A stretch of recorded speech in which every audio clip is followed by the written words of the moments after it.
Hey up everybody, it's me again. If you watched the last Punk for the Homeless Girls Aloud the other weekend, you'll have seen me before. I'm Emma Island. I'm a performance poet from Derby, and when I knew there was going to be another Girls Aloud, I asked if I could be part of it again because I love doing work with Punk for the Homeless. They do work for so many good causes, and I'm just always so happy to be involved. Today it is in aid for the Hope Girls Orphanage in Sierra Leone. So if you have got any coins kicking about, if you could donate them, that would be fantastic. There should be a link in the event, and I will put a link in with this video too. Okay, so I'm going to do some poetry today. I'm going to do hopefully ones that I didn't do last time, in case you were watching last time. But if I forget and duplicate, you will have to forgive me. I've got a memory like a sieve. So I'm going to do a mixture. A lot of my stuff is quite political. I am quite sweary. So if you've got kids in the vicinity, you might want to mute me now. Okay, this first one isn't political though. It's called Melancholy, and it's actually a poem that has been published in an anthology called Please Hear What I'm Not Saying, which was in aid of Mind Mental Health Charity, and it was a runner-up for the Saboteur Awards the other year. I was only one of like 100 poets though, so I'm like over-egging my achievements here. Anyway, it's called Melancholy. I call it melancholy because to call it anything else would be to take away from all of those people who didn't make it out of bed today while I am sitting here ready to go. Nowhere. I call it melancholy because to give it any other name would be to make a mockery of those too numb to cry, too broken to be reached, too beaten to see the light at the end of a tunnel they never really believed in, because sometimes it is all tunnel. Melancholy. Because some days the dark isn't even that dark. Some days it fills my pen with blood and my veins with rage, and God knows I never did write better than when I was suffering melancholy.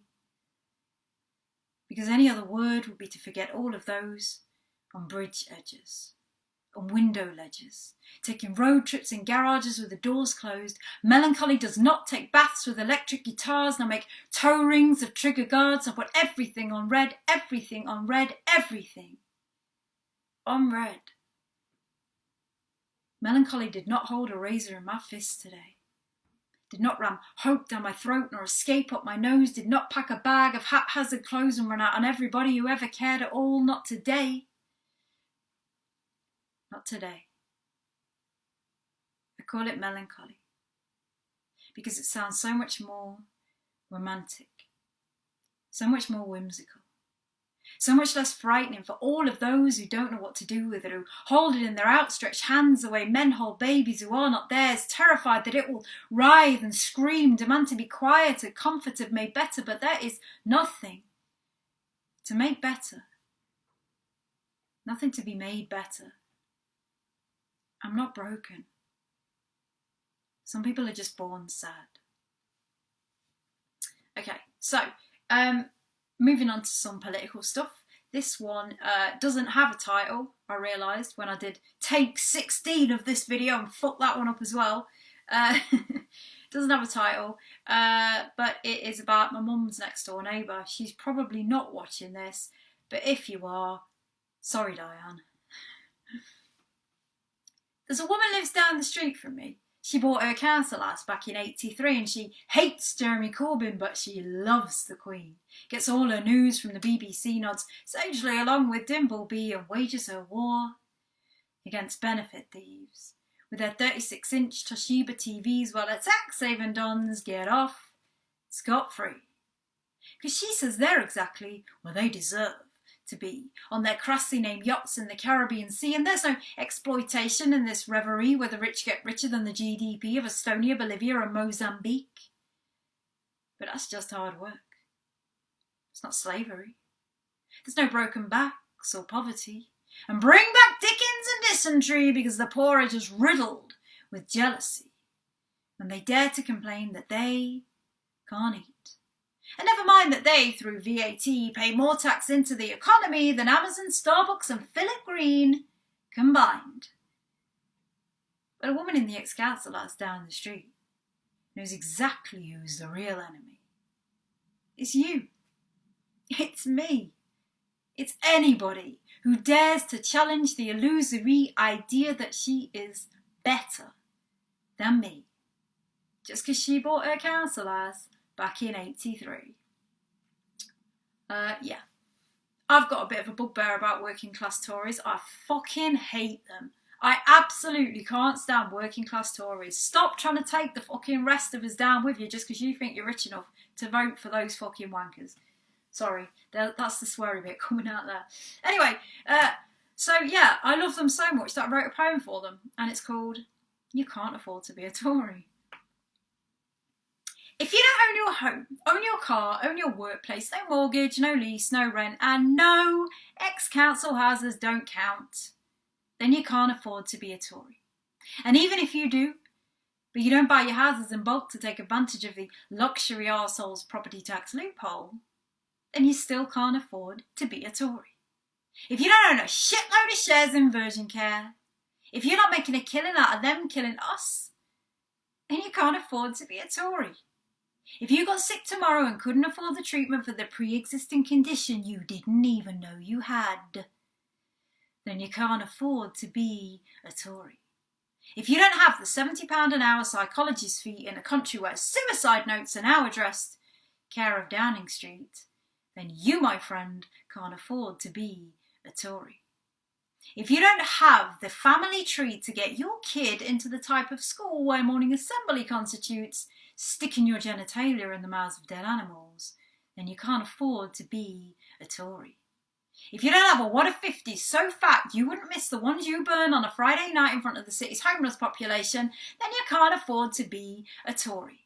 If you're not keeping your financial advisor in caviar while he funnels the rest of your cash through somewhere more exotic than here, then you can't afford to be a Tory.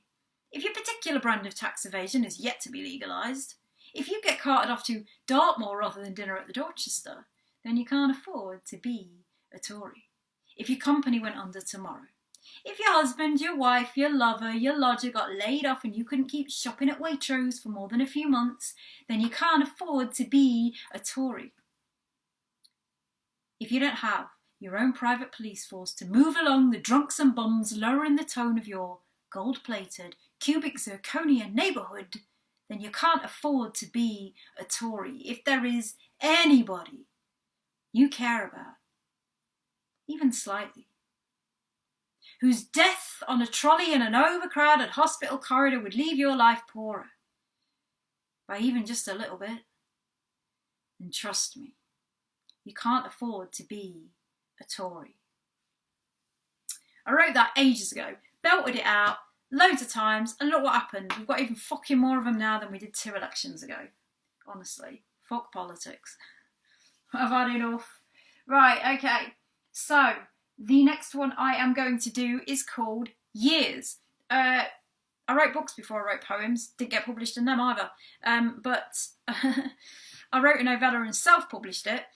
Nobody's read it apart from my mum, so at one point when I needed material for a set and I didn't have enough, I thought, well, I might as well mine that and use that instead, so that's what I did. And I bet you're really excited to hear it after that amazing build-up. So, sorry, I need a drink. Water. It's only 2 in the afternoon. Yeah, this one's called Years. Your silence is deafening. I can hear nothing else, but all the time that we don't speak, I can make believe that you still love me. Well, I write my scars in braille for you. And the worst days are the ones where you come to me in dreams.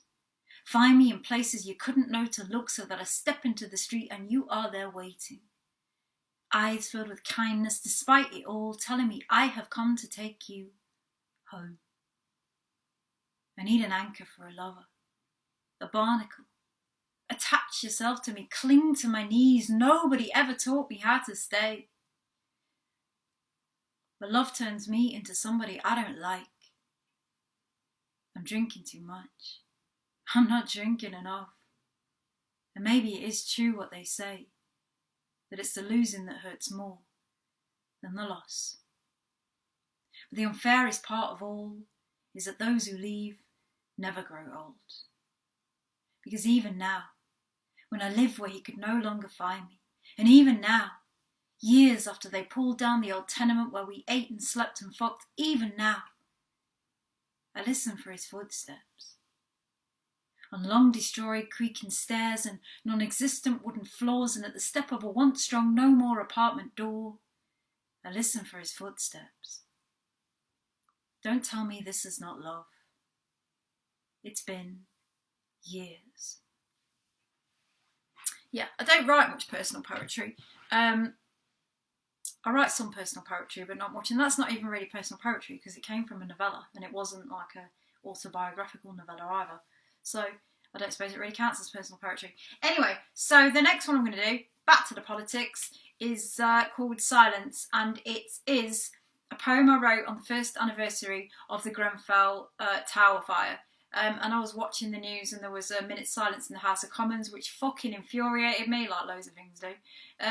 Because obviously the people that were standing there pretending that they gave a shit were actually the people who were, a lot of the time, directly responsible for the things that happened at Grenfell. So, this is called Silence. A minute's silence. To remember those who screamed themselves hoarse while their vocal cords melted along with the bodies of their children and their children's children. A minute's silence. To drown out the pleas of those left behind, homeless and destitute, still waiting after all this time, hoping to get rehoused rather than repatriated because you can't make a home out of the empty promises of sociopaths. Silence. But there was no silence that night. No silence in the boardrooms where their lives were calculated as excessive by criminals and Savile Row suits, profit and loss and corporate tax write-offs. No silence in the bills and laws passed by a government of millionaires, married to billionaires, slumlords making the rules that govern themselves. Do you not see any way in which that might not be a good idea? Silence. Conspicuous by its absence at an inquiry that seeks to lay the blame for their charred remains at the feet of those who wrote their names on their helmets in case they never came out. Where is the silence? In the howling asylum of the House of Commons Old Boys Club. The whooping and hollering and shouting down their detractors, and can't you just count those on one hand these days? In a place where red almost never means red unless we're talking about the blood on the hands of our elected representatives. Where was their silence?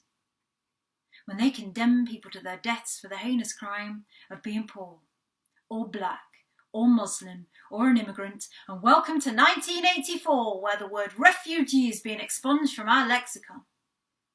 Well, we call it repatriation instead of deportation, because if you don't know the word for a thing, then you can't think it. But there'll be no silence in hell, Prime Minister. And I don't even believe in God. But neither do you. Hypocrite, standing there, making excuses, saying you're sorry, pretending to be a Christian. When any Christian with an ounce of belief will be on their knees praying for redemption for the things that you've done, you want to hope there's no God. Because if there was, the fires that burned for you would be 1,000 times hotter than Grenfell.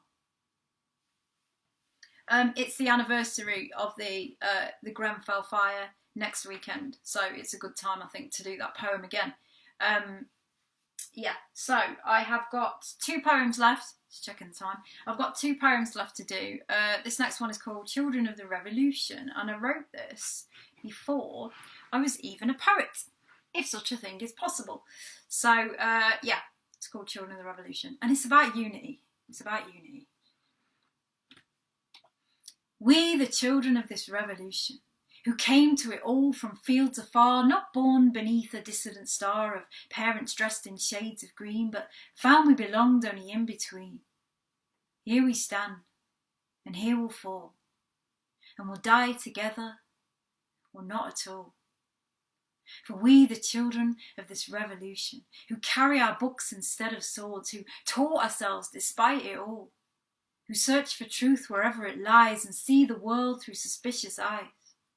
Here we stand, and here we'll fall, and we'll die together, or not at all.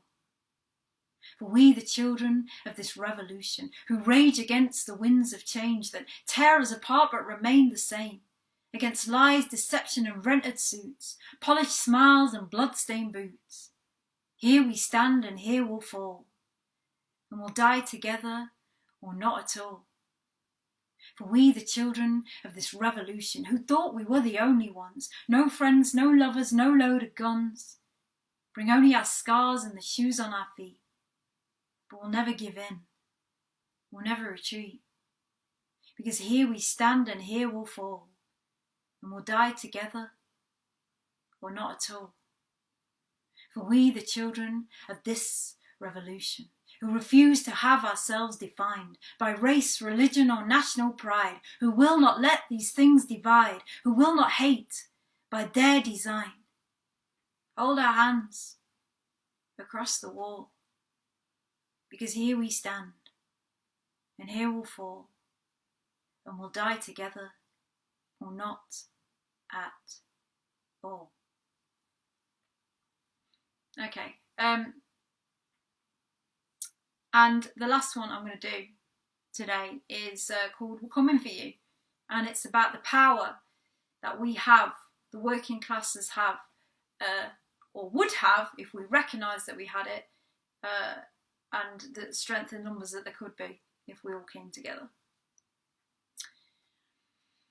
To those who sent our children to war, left their minds shattered, their guts on the floor, disemboweling themselves for the cause, so the rich get richer while the poor stay poor, only to be offered a bed in a door. That's if they ever make it home at all, to your streets paved with gold, left out in the cold. But we don't forgive, and we don't forget, and we are coming for you. To those who invented the circus of politics, audience acrobats and dancing bears too, roll up, the head clown is bleeding, while we fight each other for the right to choose which gaudy psychopath will rule us this time, out with the old and in with the new. But there is no new. There is no new. Because nothing floats down here except we all float down here. And we are coming for you. To those who took the shoes from our feet, no beds left to sleep, no food left to eat, no money for electric, no money for heat, while we're sneered at by millionaire corporate tax cheats and destitute ourselves to pay off our oppressors, suppressors, regressors, thieves and transgressors, in exchange for shit we never needed at all. But the end is nigh, you're running out of time, because we are coming for you. To those who work to create the narrative, state the narrative, twist and colour and paint the narrative, white men in suits telling us who's to blame, and isn't it strange how it's never them? But your engineered hate has had its day, because we see through it all. And hey, we are coming for you. To those who carve great scars in the land, boundaries drawn in time, reinforced by sand, both sides are starving, but the borders are manned, for fear we will realise the power in our hands. But your walls won't stop us, you can tear up your plans, for here be dragons, and here, and here, and here, and we are coming for you. For we make the jewels you hang from your ears. We make your cars and we drive them too.